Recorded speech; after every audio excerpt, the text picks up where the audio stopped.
جرت مندانہ ڈیزائن والی شالز اور نفیس نقش کندہ چاندی کے زیورات، یہ سب فطرت کے ساتھ گھل مل کر ایک ایسا خانہ بدوش منظر بناتے ہیں جو بالکل فارسی لوک کہانیوں سے نکلا ہوا لگتا ہے۔ قشقائی طرز زندگی کا تجربہ محض جگہ کا سفر نہیں بلکہ وقت میں پیچھے جانے کا بھی ایک سفر ہے، جہاں آپ ثقافت، فطرت اور انسانی روح کا ایک زبردست ملاپ محسوس کریں گے۔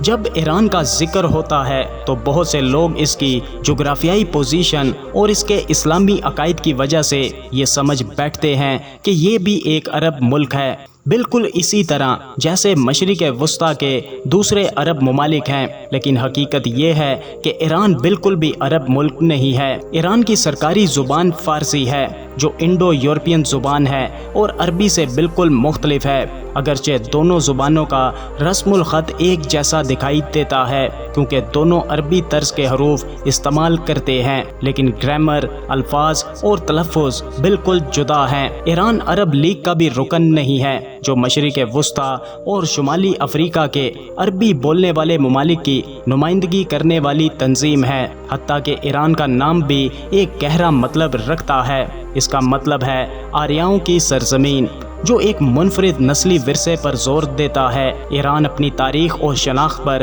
بے حد فخر کرتا ہے۔ قدیم فارسی تہذیب ایک وقت میں انسانیت کا گہوارہ تھی، جس نے فن تعمیر، شاعری اور فلسفے میں ایک شاندار ورثہ چھوڑا ہے۔ وہ اپنی ثقافت کو ایک قیمتی خزانہ سمجھتے ہیں جو آزاد ہیں اور پڑوسی عرب ثقافتوں سے نمایاں طور پر مختلف ہیں۔ یہ محض ایک تعلیمی نکتہ نہیں ہے بلکہ یہ آپ کو اس ملک کی ثقافتی شناخت کو سمجھنے اور اس کا احترام کرنے میں مدد دیتا ہے۔ دوستو، ایران کے کیپٹل تہران کے دل میں ایک ایسی جگہ ہے جو وقت میں رکی ہوئی محسوس ہوتی ہے۔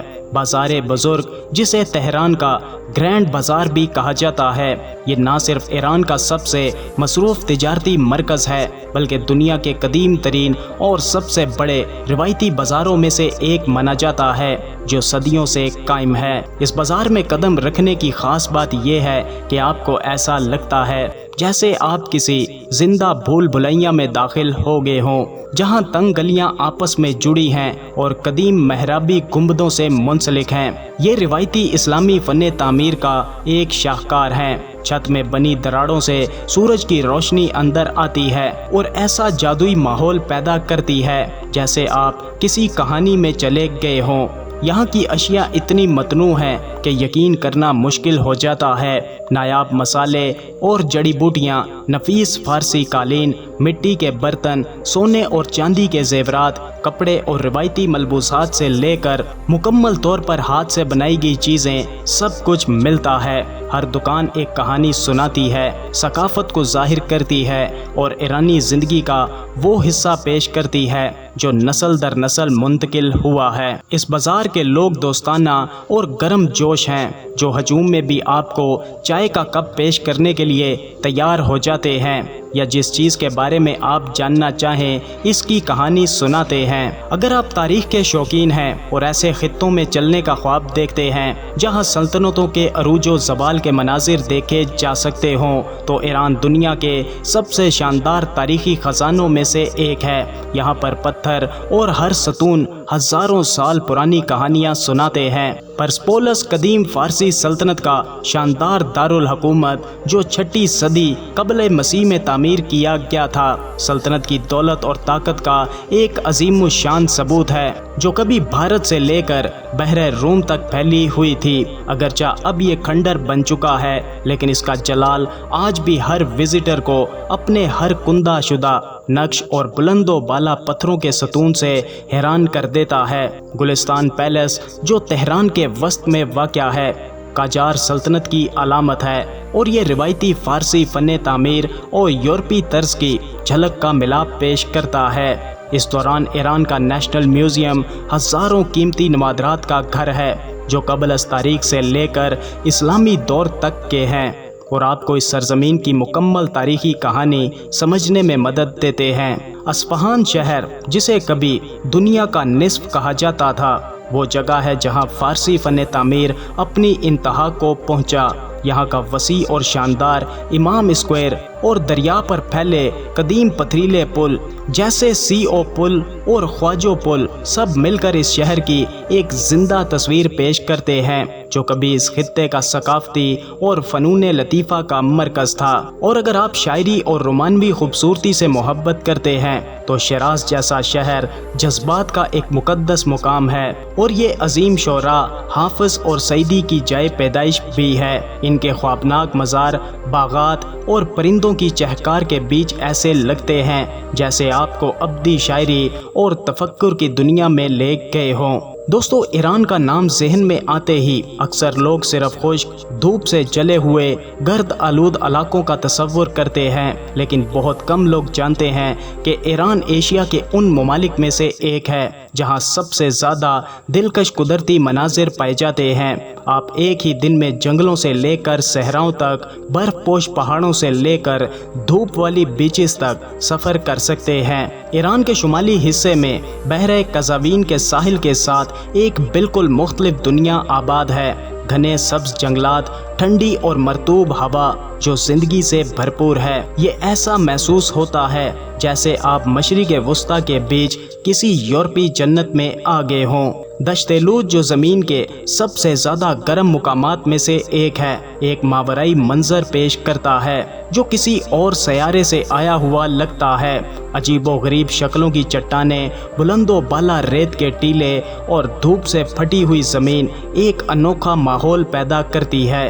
یہ وہ جگہ ہے جہاں زمین کی سطح کا درجہ حرارت ایک بار 70 ڈگری سینٹی گریڈ تک جا پہنچا، جو دنیا کا سب سے زیادہ ریکارڈ شدہ درجہ حرارت ہے۔ دوستو، تہران کا میٹرو سسٹم مشرق وسطیٰ کے سب سے بڑے سب وے نیٹ ورک میں سے ایک ہے۔ یہ نہ صرف بڑا ہے بلکہ صفائی، کارکردگی اور انتہائی کم قیمت ہونے کی وجہ سے بھی مشہور ہے۔ ایک سفر پر 10 سینٹ سے بھی کم خرچہ آتا ہے۔ ٹرینیں وقت پر چلتی ہیں، اگر کوئی چاہے تو مرد اور خواتین کے لیے الگ الگ ڈبے ہیں، اور اسٹیشن پورے شہر کو کور کرتے ہیں جس سے شہری سفر بہت آسان ہو جاتا ہے۔ رابطے کے اعتبار سے بھی ایران کے جدید ریلوے نیٹ ورک اور انٹرنیشنل ایئرپورٹس موجود ہیں جو مسافروں کو تہران سے دیگر بڑے شہروں یا پڑوسی ممالک جیسے ترکی، UAE یا قطر تک آسانی سے لے جاتے ہیں۔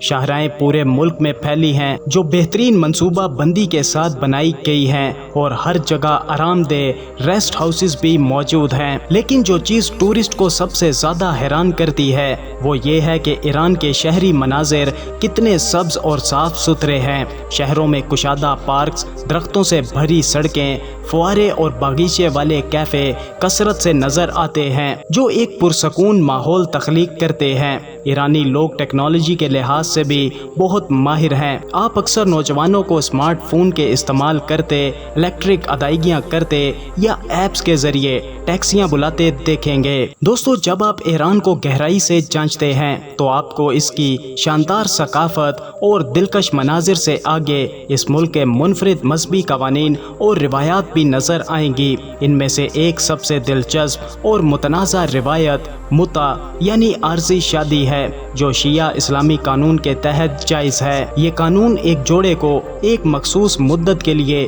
شادی کا معاہدہ کرنے کی اجازت دیتا ہے، جو ان کے باہمی اتفاق کے مطابق چند دنوں، مہینوں یا حتیٰ کہ سالوں پر بھی مشتمل ہو سکتا ہے۔ یہ معاہدے عموماً مساجد میں کیے جاتے ہیں اور سرعام یا خفیہ بھی ہو سکتے ہیں۔ متع کا اصل مقصد ان لوگوں کے لیے ایک جائز حل فراہم کرنا تھا جو مستقل شادی کے لیے تیار نہیں تھے، لیکن اسلامی قوانین کی خلاف ورزی کیے بغیر اپنی جذباتی یا جسمانی ضرورت پوری کرنا چاہتے ہیں۔ تاہم اس روایت نے متضاد آراء کو بھی جنم دیا ہے۔ حامیوں کا کہنا ہے کہ متع نوجوان جوڑوں کو گناہ سے بچنے، قانونی طور پر جڑنے اور مستقل شادی سے پہلے مطابقت جانچنے کا موقع فراہم کرتا ہے۔ مخالفین کو خدشہ ہے کہ یہ طریقہ کار غلط استعمال کا باعث بن سکتا ہے، خاص طور پر جب طاقت یا عمر میں فرق ہو، اور اس سے غیر قانونی بچوں، قانونی حقوق کی کمی